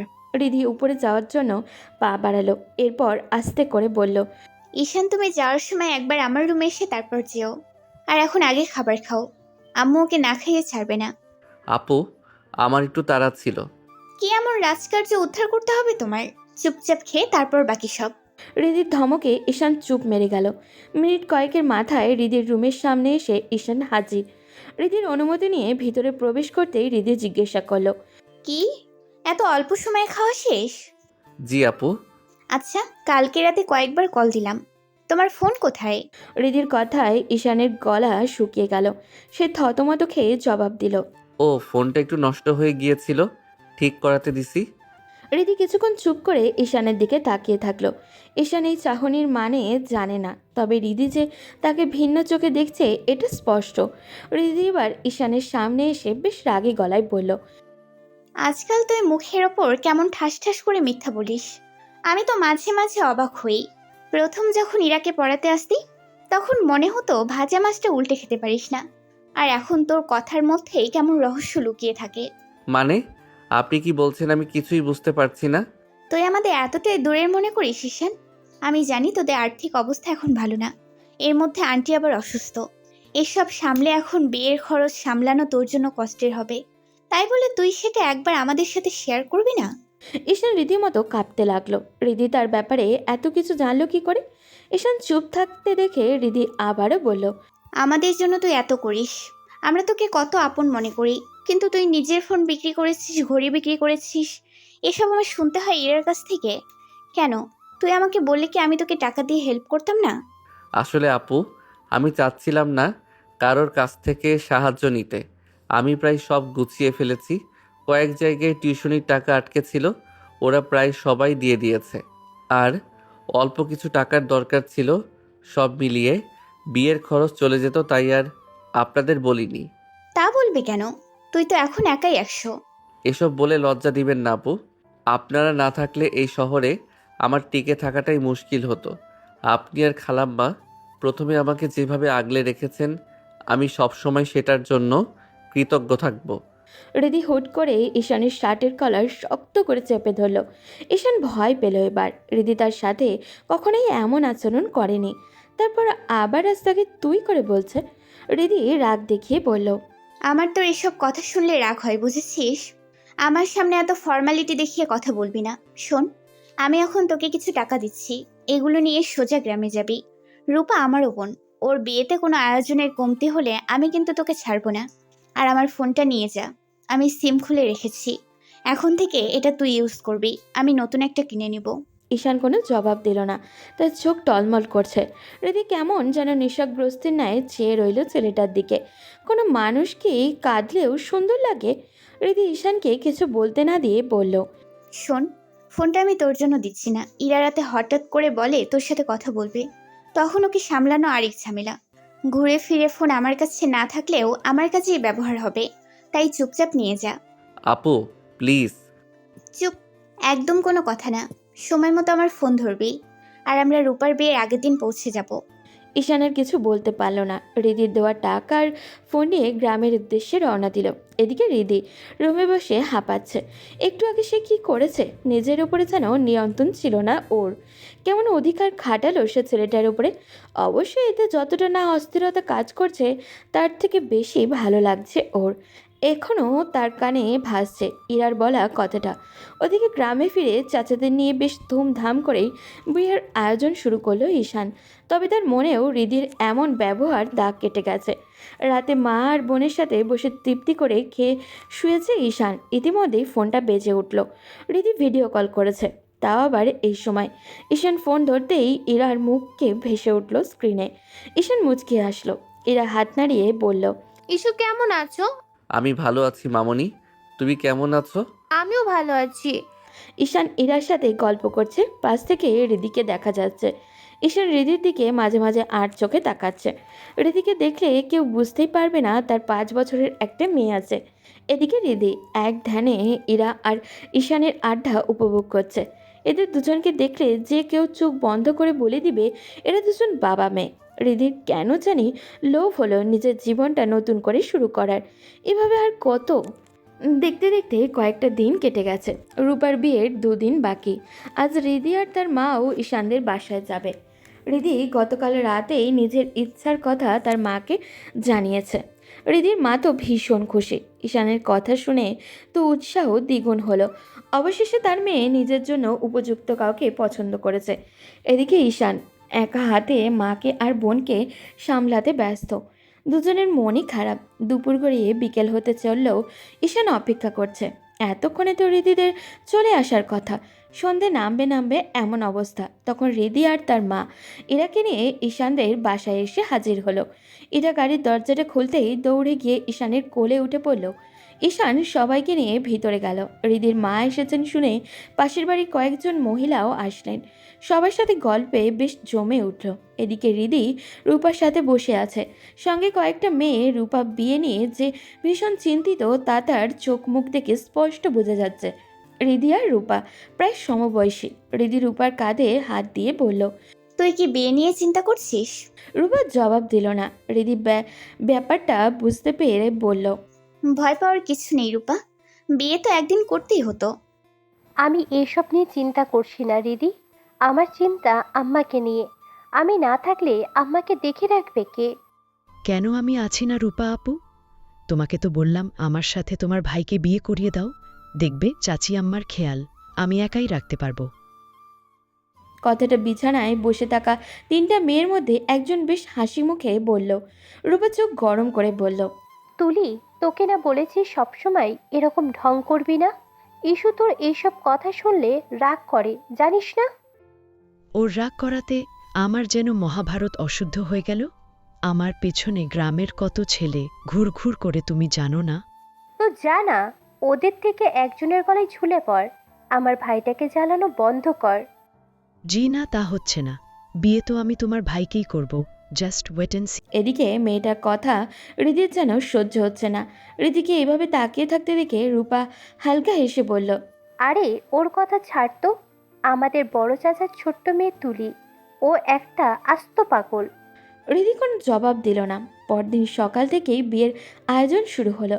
পুরো বাড়িতে মানুষের আসা যাওয়া চলছে। গ্রামের বিয়ে বলে কথা। ঈশান সকাল থেকে এদিক সেদিক ছোটাছুটি করছে। তার হাত ধরে ইরাও একই কাজ করে চলেছে। রিদি অনেকবার ইরাকে আনতে গেলেও ইরা জেদ ধরেছে কোনোভাবেই সে ঈশানকে ছাড়বে না। ঈশান দুপুরবেলা ঘেমে একাকার হয়ে গোসল করতে গেল পুকুর ঘাটে। গোসল করে খালি গায়ে রুমে ঢুকতেই দেখলো ভিতরে রিদি বসে পা দুলাচ্ছে। রিদিকে দেখে ঈশান থমকে গেল। রিদিও সামনে তাকিয়ে ঈশানের উন্মুক্ত শরীরের দিকে হাঁ করে তাকিয়ে আছে। কেমন নেশাগ্রস্তের ন্যায় এই চাহনি। রিদি নিজের অজান্তেই বসা থেকে উঠে ঈশানের কাছে চলে আসলো। ঈশান এখনও একইভাবে দাঁড়িয়ে আছে। রিদি এসে ঈশানের বুকে হাত রাখলো। ঈশান বরফের ন্যায় জমে গেল। ঈশান চুপ থাকতে রিদির সাহস যেন আরও বাড়ল। সে ঈশানের বুকে আলতো করে নিজের ঠোঁট স্পর্শ করলো। ঈশান আরও একবার শক খেলো।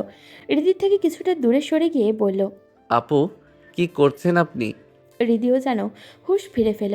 এটা কি করছিল সে? কিন্তু একবার যখন নিজের দুর্বলতা প্রকাশ করেই ফেলেছে তাহলে আর সে থেমে থাকবে না। যা হয় হবে। সে ঈশানের দিকে এগিয়ে গেল। রিদিকে নিজের দিকে এগিয়ে যেতে দেখে ঈশান পিছিয়ে যেতে লাগলো। রিদি ঈশানের হাত ধরে বলল, কোথায় পালাচ্ছ? আপু আপনি কি করতে চাইছেন আমি সত্যি বুঝতে পারছি না। আর বুঝতেও হবে না, শুধু এতটুকু মনে রেখো, এই উন্মুক্ত শরীর আমাকে দেখিয়েছ। আর কোনো নারীর চোখে যেন এটা না পড়ে। মানে? মানে আমি তোমাকে চাই ঈশান, সারা জীবনের জন্য চাই। আমার ইরার জন্য ওর ভালোবাসার ইস্যুকে চাই।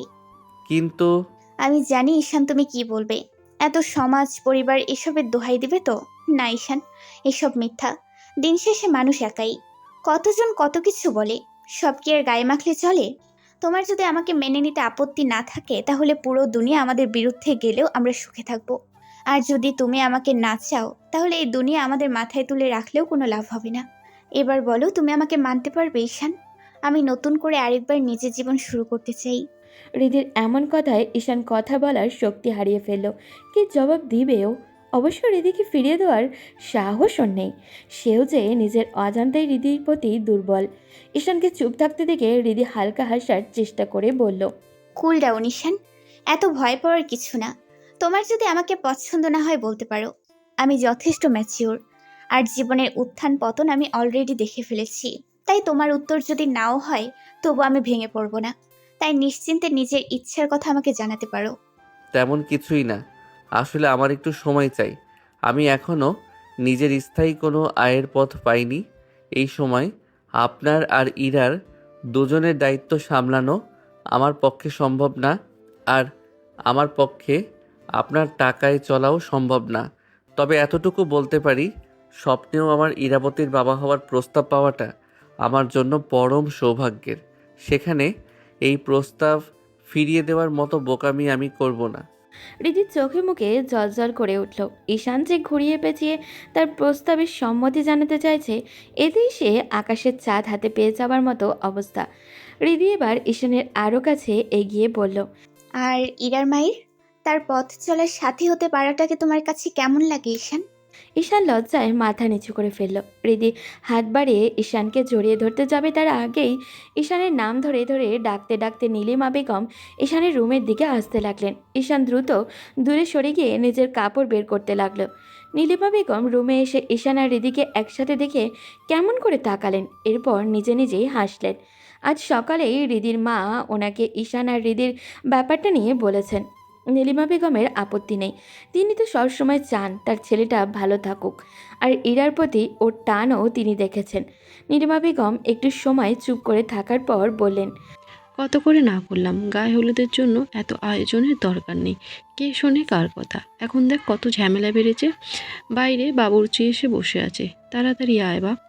আম্মা তোমাকে কতবার বললাম এত চিন্তা করো না, সব ঠিকঠাক হবে। আর আমার একটা মাত্র বোন, ওর বিয়েতে যদি একটু আয়োজন না করতে পারি তাহলে কিভাবে হবে? হ্যাঁ খালাম্মা, ঈশান একদম ঠিক বলেছে। আর তুমি এত টেনশন নিচ্ছ কেন? সব ঠিকঠাক হবে। যাও, তুমি গিয়ে রেস্ট নাও। নীলিমা বেগম আর কিছু বললেন না। ঈশান তৈরি হয়ে বাইরে আসলো। গায়ে হলুদের জন্য উঠানে স্টেজ বানানো হয়েছে, পাশেই বাবুর্চি রান্না করছে। ঘরের বারান্দায় গ্রামের মহিলা রূপাকে বসিয়ে বেশ আনন্দে মেতে উঠেছে। সন্ধ্যা হতে না হতেই আশেপাশের সব মেয়েরা এসে হাজির, সবাই হলুদ শাড়ি পরে প্রস্তুত। ইরা আর বাদ যাবে কেন, সেও শাড়ি পরে ঘুরছে। ঈশান বাবুর্চির সাথে কালকে রান্না নিয়ে আলোচনা করছিল। সে হলুদ রঙের একটা পাঞ্জাবি পরেছে। হঠাৎই চোখ গেল রিদির দিকে। ইরাকে কোলে নিয়ে এসে এদিকেই আসছে। মা মেয়েকে এই অবস্থায় দেখলে যে কেউ তাকিয়ে থাকবে। ঈশান একটু এগিয়ে গিয়ে ইরার গাল টেনে বলল, মাশাল্লাহ, এটা কে? আমার ইরা মামনিকে তো একদম পরীর মতো লাগছে। আর ইরার মাকে কি ভূতের মতো লাগছে? রিদির কথায় ঈশান একবার ওর মুখের দিকে তাকালো। এরপর ইরাকে কোলে নিয়ে চলে আসতে যাবে, তখন পিছনে ফিরে বলল, এত সুন্দর না লাগলেও হতো। আশেপাশে কত মানুষ দেখবেন, আপনার উপর যাতে কারোর নজর না লাগে। আপনি কথা দিয়েছেন আমার হবেন। বলে ঈশান আর পেছনে তাকালো না, সোজা সেখান থেকে পালালো। রিদি হা হয়ে কিছুক্ষণ তাকিয়ে থাকলো। এরপর যখন সবটা বুঝলো তখন লজ্জায় লাল হয়ে গেল। রূপাকে স্টেজে বসানো হয়েছে। একে একে সবাই এসে হলুদ দিয়ে যাচ্ছে। পুরো বাড়িতে যেন উৎসবের আমেজ। অনেক রাত পর্যন্ত সবাই আনন্দ করে খাওয়া দাওয়া শেষ করে ঘুমাতে গেল। যে যেভাবে পেরেছে শুয়ে পড়েছে। ঈশান তার রুমে গিয়ে উকি দিতেই দেখলেও খাটে তো জায়গা নেই, ফ্লোরেও পা রাখার জায়গা নেই। আত্মীয় স্বজন অনেকেই দূর দূর থেকে এসেছে। ঈশান বারান্দায় বসে চাঁদের জ্যোৎস্না দেখছে। মনে মনে আল্লাহর কাছে শুকরিয়া আদায় করছে। কত চিন্তায় ছিল সে। বোনের বিয়েতে এত আয়োজন সে স্বপ্নেও কল্পনা করতে পারেনি। কিন্তু উপরে যিনি আছেন তার লীলা খেলা বোঝা বড্ড মুশকিল। কিভাবে কার মাধ্যমে আয়োজন করবে তিনিই জানেন। ভোর রাতে ঘুম ভাঙল রিদির। আর চোখ ঘুমে ধরা দেবে বলে মনে হচ্ছে না। এত গাদাগাদি করে শোয়ার অভ্যাস ওর নেই। 4-5 জন মিলে এক বিছানায় শুয়েছে। রিদি ইলাকে বালিশে ঠিকঠাক শুয়ে দিয়ে বাইরে আসলো। শেষ রাতে চাঁদের অল্প স্বল্প যা আলো আছে তাতেও বারান্দার চেয়ারে বসে বসে ঘুমানো ঈশানকে পরিচয় করিয়ে দিতে যথেষ্ট সক্ষম। রিদি এগিয়ে গিয়ে দেখলো ঈশান চেয়ারে বসে ঘুমিয়ে গেছে। কি নিষ্পাপ তার চেহারা। রিদি পাশে বসে এক ধ্যানে তাকিয়ে থাকলো। কতক্ষণ এভাবে ছিল জানা নেই ওর। ফজরের আজানের শব্দে ঘুম ভাঙলো ঈশানের। পাশে তাকাতেই চমকে গেল, কারণ রিদি পাশে বসে মুচকি মুচকি হাসছে। আপনি এখানে? হুম, রাতে ঘুমাননি? ইরা কোথায়? ঘুমিয়েছিলাম, কিন্তু একটু আগে ঘুম ভেঙে গিয়েছে, তাই উঠে এলাম। ইরা এখনো ঘুমাচ্ছে। ও আচ্ছা, ঠিক আছে, তাহলে আমি নামাজটা পড়ে আসি। ঈশান নামাজ পড়তে চলে গেল। এদিকে বাসার সবাই একে একে জাগতে শুরু করলো। সকালে চা শেষ হতে না হতেই বাবুর্চিরা এসে হাজির। তারা রান্না চাপালো। এদিকে সবার হুড়োহুড়ি লেগে গেছে সাজগোজ নিয়ে। বিয়ের প্যান্ডেলের কাজও চলছে। ঈশান, রিদি আর কয়েকজন মেয়ে মিলে রূপাকে সাজাতে ব্যস্ত। দুপুর ঠিক 2টায় এসে বরপক্ষ উপস্থিত হলো। সবাইকে বসানো হলো। বরপক্ষের খাওয়া দাওয়া শেষ হতেই রিদি আর কয়েকজন মেয়ে মিলে রূপাকে নিয়ে বরের পাশে বসালো। এদিকে ঈশান সবার খাওয়া ঠিকঠাক হচ্ছে কিনা এসব তদারকি করতে ব্যস্ত। বরপক্ষের সাথে আসা 2টা মেয়ে ঈশানের সাথে এসে কথা বলছে। ঈশানও তাদের সাথে কথা বলছে। যতই হোক বোনের শ্বশুরবাড়ির লোক বলে কথা। ওদিকে রিদি স্টেজে বসে রাগে ফুঁসছে। একসময় রিদি সহ্য করতে না পেরে স্টেজ থেকে নেমে ঈশান আর ওই মেয়েগুলোর কাছে এলো। এরপর ঈশানের সামনে এসে কিছুটা রাগী গলায় বলল, তুমি এখানে, আর আমি খুঁজে মরছি। তোমার মেয়ে ওইদিকে কান্না করে দেশ উল্টিয়ে ফেলেছে। রিদির কথায় মেয়েগুলো যেন আশাহত হলো। বিয়াই আপনি বিবাহিত, আবার মেয়েও আছে? রিদি পাশ থেকে মুখ ভেঙচি দিয়ে বলল, জি আপু, ও এক বাচ্চার বাপ আরেকজন খুব শীঘ্রই হতে চলেছে। আপনাদের মিষ্টি খাওয়ার দাওয়াত রইল। সময় পেলে আমাদের বাসায় এসে ঘুরে যাবেন। মেয়েগুলো মুখ কালো করে বিদায় নিল। এদিকে ঈশান রীতিমতো শব্দ করেই হেসে ফেলল রিদির এমন কাণ্ডে। ঈশানকে এভাবে হাসতে দেখে রিদি রাগী গলায় বলল, খুব হাসা হচ্ছে তাই না? একবার বিয়েটা শেষ হোক, এরপর তোমার হাসি আমি বের করব। বলে রাগ দেখিয়ে সেখান থেকে চলে গেল। ঈশান রিদির যাওয়ার দিকে তাকিয়ে হালকা হাসল। দেখতে দেখতে কনে বিদায়ের সময় উপস্থিত হলো। আনন্দ উল্লাসে মেতে থাকা বাড়িটা হঠাৎ করেই যেন আধারে ডেকে গেল। নীরবতা নেমে এলো চারপাশে। রূপার কান্না থামছেই না। একমাত্র মেয়েকে বিদায় দিতে গিয়ে নীলিমা বেগমেরও অবস্থা একেবারে নাজেহাল। ঈশান মাকে সামলাবে দূরে থাক, নিজেই কান্না করে গা ভাসাচ্ছে। অনেকক্ষণ এভাবে থাকার পর কোনো মতে রূপাকে গাড়িতে তোলা হলো। রিদির মা নীলিমা বেগমের রুমে নিয়ে গিয়ে শোয়ালেন।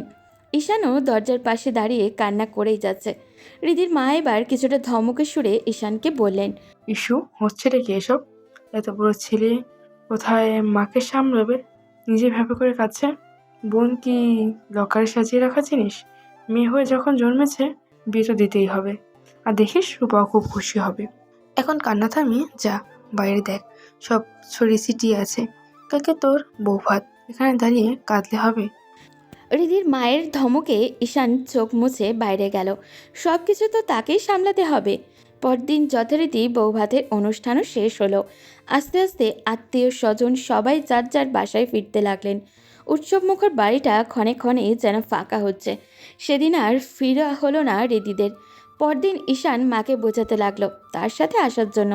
মাকে এখানে একা রেখে গিয়ে সে শান্তিতে থাকতে পারবে না। কিন্তু নীলিমা বেগম বাড়ি ছেড়ে যেতে নারাজ। অবশেষে অনেক কষ্টে তাকে রাজি করানো হলো। রিদির মা এক প্রকার জোর করেই নীলিমা বেগমকে রেডি করালেন। বিকেলবেলা সবাই গাড়িতে উঠে বসলো। গাড়ি ছুটে চলল শহরের পথে। আজ এক সপ্তাহ পার হয়ে গেছে ঈশান তার মাকে নিয়ে শহরে এসেছে। আস্তে আস্তে সে তার অভ্যস্ত জীবনে ফিরে যাচ্ছে। আবার সেই পড়াশোনায় ব্যস্ততা। আজ হঠাৎই দুপুরে ইরাকে পড়াতে গিয়ে মাকে ওদের বাসায় দেখে অবাক হয়ে জিজ্ঞাসা করলো, আম্মু, তুমি এখানে? তোমাকে তো আমি সকালে বাসায় রেখে বের হলাম। আমি ওকে বাসায় নিয়ে আসতে বলেছি, রেদি গিয়ে নিয়ে আসছে। রিদির মায়ের কথায় ঈশান আর কিছু বলল না। ইরাকে পড়াতে উপরে যাবে তার আগেই ঈশানের মা নীলিমা বেগম ছেলেকে থামিয়ে দিয়ে বললেন, ইস্যু, এখানে এসে বস, তোর সাথে আমাদের কিছু কথা আছে। আম্মা বলো। ঈশান গিয়ে ওনাদের পাশে বসতেই রিদির মা বললেন, তুই তো আমাদের ঘরের ছেলে, তাই এত ফর্মালিটি না করেই বলি, রিদি আমাদের বলেছে ওনাকে তোকে ভালোবাসে, আমরা চাই তোদের বিয়ে দিতে। তোর কোনো আপত্তি আছে? আমি জানি তুইও রিদিকে ভালোবাসিস, আর ওকে বিয়ে করলে তুই খুশি হবি বাবা। আম্মা, আমি ওনাকে বলেছি আমার সময় লাগবে। এখন আমার কোনো আয় রোজগার নেই। বিয়ে করে কিভাবে সংসার চালাবো? এখন যা ইনকাম করি তাতে তো আমাদেরই চলা মুশকিল। এসব কি বলছি ঈশান? আমাদের এত টাকা পয়সা, সহায় সম্পত্তি, এসব কার জন্য বাবা? আমি বয়স্ক মানুষ, আজ আছি কাল নেই। রিদি আর ইরার জন্যই তো সব কিছু। আর রিদিকে বিয়ে করলে তো তোকে সব সামলাতেই হবে। মাফ করবেন খালাম্মা, আমার আপনাদের এসবের প্রতি কোনো লোভ নেই।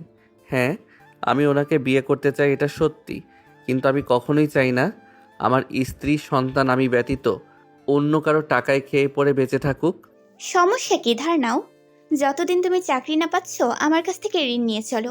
এরপর যখন চাকরি করবে তখন ব্যাক করে দিবে। কথাটা বলতে বলতে রিদি সিঁড়ি দিয়ে নেমে ড্রয়িং রুমে আসলো। ঈশান এবার একটু লজ্জায় পড়ে গেল।